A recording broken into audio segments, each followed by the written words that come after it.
Well, News 4 is your local election headquarters, and of course, we're keeping a close eye on the races for president, local congressional, Senate, and those Erie County DA races. Political analyst Carl Calabrese is here, along with Jack O'Donnell to my right. Jack, we'll start with you. What are your first thoughts? We are still early in the night.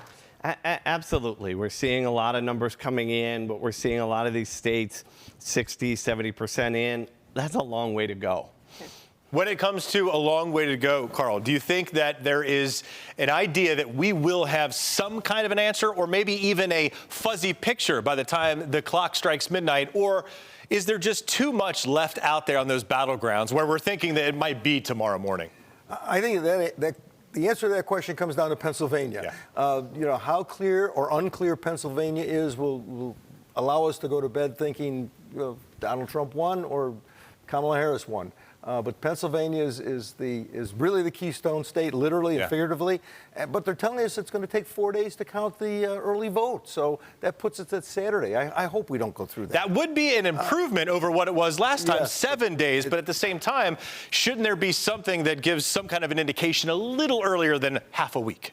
You would think so. Yeah. 4 days is unacceptable, I think, in today's day and age. But all these other states, too. I mean, there's 7 key states. Yep. And we may know by the end of the night or early into the wee hours, how many Trump won and how many she won, and then where does Pennsylvania come down? But look, I've been around this business a long time, so has Jack. In 2016, I went to bed thinking that Hillary Clinton won, and I woke up with President-elect Trump. In 2020, I went to bed thinking Donald Trump won re-election, and I woke up to President-elect Biden. So, just hang on, stay tuned. Yes. Any states early on surprising anybody? We know Iowa, very close. Virginia, very close right now to either of you.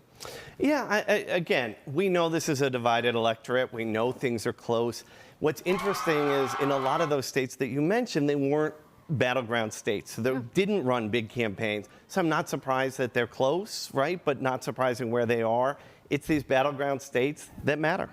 We are hearing that Tim Kennedy, the now congressman who had just been declared the winner by the Associated Press, in his first full term is going to be coming up here, and he is going to be speaking briefly. We'll, aside his comments, someone is going to be keeping an ear on them while we ask more questions about. Let's turn this attention locally, Carl, because we were keeping an eye on the DA races and those Assembly and State Senate races. Is there anything that is piquing your interest there? It seems like the acting DA, Michael Cain, he has that race well in hand. What about the Assembly seats? Those 2 Assembly seats, the Burke race and the Wallace race, I've been looking at and following closely.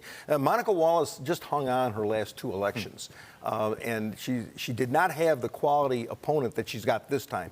She's got a police officer with a fair amount of money behind him, and that's going to be very interesting. She has moved to the left over the years. The district may not be in the same place as she is. That's why she had 2 close elections. I know the district has changed, but that one's worth watching. And the Burke race, I mean, that was a pretty hard-hitting race. Peoria ran some really tough commercials. We'll see if they had an impact. All right, unfortunately, that's all the time we have. Jack, Carl, thank you so much for joining us tonight. We appreciate it. Thank you.